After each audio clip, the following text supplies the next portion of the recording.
ചെമ്മനീർ പൂവിൻ്റെ നാളത്തെ കഥയാണ് കേട്ടോ പറയാൻ പോകുന്നത്. നമ്മളുടെ രേവതിയാണെന്നുണ്ടെങ്കിൽ ആൻ്റണി അടുത്ത് നല്ല രീതിയിൽ ദേഷ്യപ്പെടുന്നുണ്ട്. ഇനി മേലിൽ എൻ്റെ അനിയൻ്റെ പുറകെ നീ നടക്കരുത്, അവൻ്റെ ഭാവി നീ ഇല്ലാതാക്കരുത് എന്നൊക്കെ പറയുന്നുണ്ട്. അങ്ങനെ ആൻ്റണി ആണെന്നുണ്ടെങ്കിൽ അവിടെ നിന്ന് പോവുകയും ചെയ്യുന്നുണ്ട്. പിന്നീട് നമ്മുടെ സച്ചി ആണെന്നുണ്ടെങ്കിൽ നേരെ അനൂപിൻ്റെ അടുത്തേക്ക് വരികയാണ്. അപ്പോൾ അനൂപ് എന്ന് പറയുന്നത് പാർട്ടി പ്രവർത്തകനാണ്. രേവതിക്ക് മുന്നേ വലിയൊരു പൂവിൻ്റെ ഓർഡറൊക്കെ കൊടുത്തല്ലോ, അപ്പോൾ അദ്ദേഹമാണ്. അപ്പോൾ സച്ചി എന്തോ ഓട്ടം ഉണ്ടെന്ന് പറഞ്ഞിട്ട് അങ്ങോട്ടേക്ക് ചെല്ലുന്നത്. ആ സമയത്ത് അദ്ദേഹം പറയുന്നുണ്ട്, എടാ ഇവിടെ കുറച്ച് ആൾക്കാർ വന്നിട്ടുണ്ട്, അവരോട് ഇങ്ങനെ വർത്താനം പറഞ്ഞ സമയത്ത് അവർക്കൊരു കാർ വേണമെന്ന് പറഞ്ഞു. അപ്പം ഞാൻ ആലോചിച്ചു, നിനക്കാകുമ്പോൾ ഈ കാറിനെ പറ്റിയിട്ടൊക്കെ നന്നായിട്ട് അറിയാമല്ലോ, അതാ ഞാൻ നിന്നെ വിളിച്ചത്. ഇവർക്ക് നീ ഒരു കാറ്, നല്ലൊരു കാറ് സെറ്റാക്കി കൊടുക്കണം.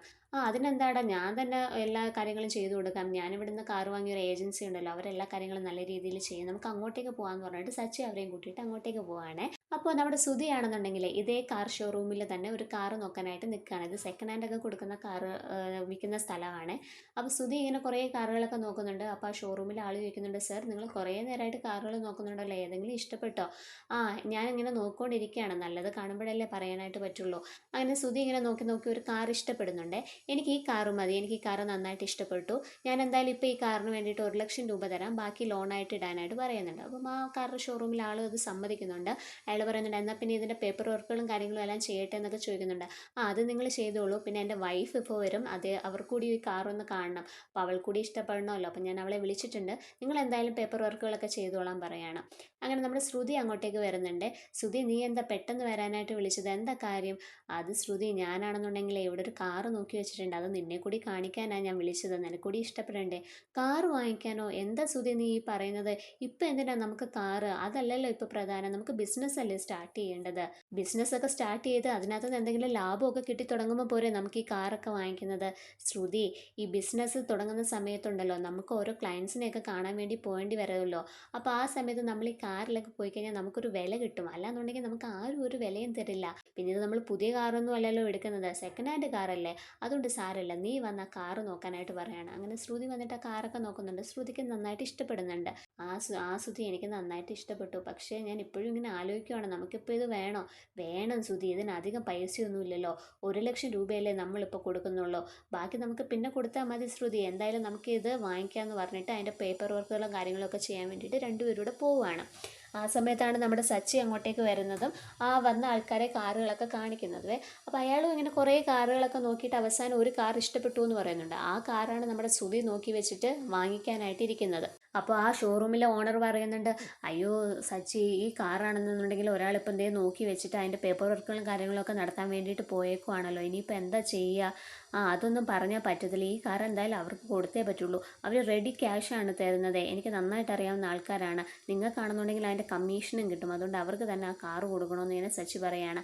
ആരാ ഈ കാറ് നോക്കി വെച്ചിരിക്കുന്നത്? നമുക്ക് വേണേൽ അവരോട് സംസാരിക്കാം, എന്നിട്ട് അവർക്ക് വേറെ നല്ലൊരു കാറ് കൊടുക്കാമല്ലോ എന്നൊക്കെ പറഞ്ഞിട്ട് അവരോട് സംസാരിക്കാൻ വേണ്ടിയിട്ട് സച്ചി വരുവാണേ.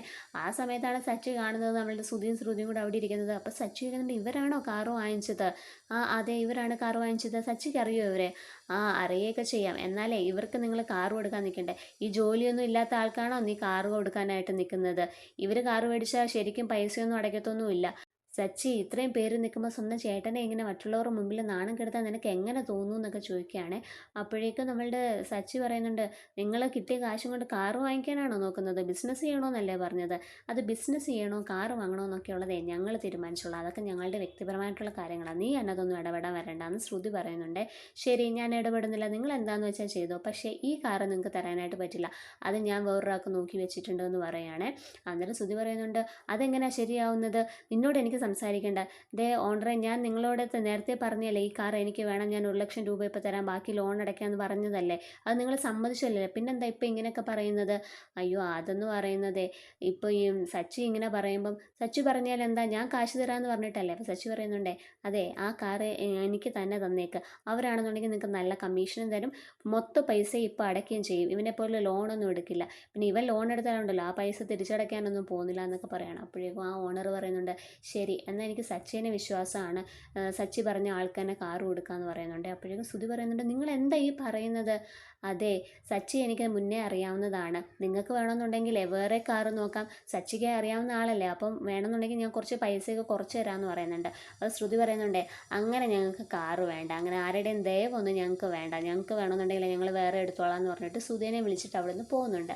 നമ്മുടെ സച്ചി ആണെന്നുണ്ടെങ്കിലോ ആ കാറിൽ കയറിയിട്ട് കാറൊക്കെ നോക്കിയിട്ട് എല്ലാം ഓക്കെ ആണെന്ന് പറഞ്ഞിട്ട് അവർക്ക് ആ കാറ് വാങ്ങിക്കൊടുക്കുകയും ചെയ്യുന്നുണ്ട്. ഇതൊക്കെ കാണുമ്പോഴത്തേക്ക് ശ്രുതിക്ക് ഭയങ്കര സങ്കടവും വരുന്നുണ്ട്, ദേഷ്യവും വരുന്നുണ്ട്. അപ്പോൾ ശ്രുതിയുടെ അടുത്ത് പറയുന്നുണ്ട്, എനിക്കത് നന്നായിട്ട് ഇഷ്ടപ്പെട്ട കാറായിരുന്നു, എന്നിട്ട് ആ റാസ്കൽ കാണിക്കുന്ന കണ്ടില്ല എന്നൊക്കെ ഇങ്ങനെ പറയുന്നുണ്ട്. അപ്പോൾ ശ്രുതി പറയാണ്, സാരമില്ല ശ്രുതി, പോട്ടെ, നമുക്ക് എന്തായാലും ഒരു അവസരം വരും, അന്നേരം നമുക്കിതിന് തിരിച്ച് ചോദിക്കാമെന്ന് പറഞ്ഞിട്ട് അവരവിടുന്ന് പോവുകയാണ്. അപ്പോൾ ഈ കാറ് കിട്ടിയതിൻ്റെ സന്തോഷത്തിലാണെന്നുണ്ടെങ്കിൽ ഈ കാറ് കിട്ടിയ എല്ലാവരും പാർട്ടിയൊക്കെ നടത്തുന്നുണ്ട്. അങ്ങനെ അവർ ബാറിലേക്ക് പോകുന്നുണ്ട്. അപ്പോൾ സച്ചു പേരെ നിർബന്ധിക്കുന്നുണ്ട് കള്ളു കുടിക്കാനായിട്ട്. അപ്പോൾ സച്ചു പറയുന്നുണ്ട്, ഇല്ല ഞാൻ കുടിക്കില്ല, ഞാൻ രാത്രിയേ കുടിക്കാറുള്ളൂ, എനിക്കാണെന്നുണ്ടെങ്കിൽ ഇപ്പോൾ കുടിച്ചു കഴിഞ്ഞാലേ വണ്ടി ഓടിക്കാനുള്ളതാണ്, അതുകൊണ്ട് എനിക്ക് വേണ്ടെന്ന് പറയുകയാണ്. അങ്ങനെ സച്ചി അവർക്കൊക്കെ ഇങ്ങനെ ഒഴിച്ചു കൊടുക്കുന്നുണ്ട്. ഈ ബാറിൽ നമ്മുടെ ആൻ്റണി ഇരിപ്പുണ്ടായിരുന്നു. അപ്പോൾ ഈ ആൻ്റണി എന്ത് ചെയ്യുന്നുണ്ട്, സച്ചിനെ കുരുക്കാൻ വേണ്ടിയിട്ട് മനഃപൂർവ്വം ആ ഒരു വീഡിയോ ഒക്കെ ഇങ്ങനെ ഫോണിൽ എടുക്കുന്നുണ്ട്. അതിൻ്റെ പുറകിൽ സച്ചി ഇപ്പോൾ കള്ളു കുടിച്ചിട്ട് വണ്ടി ഓടിച്ചു എന്നൊക്കെ പറഞ്ഞിട്ട് സച്ചിനെ അകത്താക്കാനുള്ള പരിപാടിയാണ് ആൻ്റണി നോക്കുന്നത്. എന്നിട്ട് രേവതിയോട് പ്രതികാരവും ചെയ്യണമല്ലോ, രേവതി നേരത്തെ അങ്ങനെയൊക്കെ സംസാരിച്ചല്ലോ, അപ്പോൾ രേവതിക്കിട്ടൊരു പണിയും കൂടെ കൊടുക്കണം, അതാണ് ആൻ്റണിയുടെ മനസ്സിൽ. അപ്പോൾ ഇതൊക്കെയാണ് നാളത്തെ എപ്പിസോഡിൽ വരാനായിട്ടിരിക്കുന്നത്. വീഡിയോ ഇഷ്ടമായ എല്ലാവരും ഒന്ന് ലൈക്ക് ചെയ്തേക്കണേ, ചാനലും ദയവായിട്ടൊന്ന് സബ്സ്ക്രൈബ് ചെയ്തേക്കുക.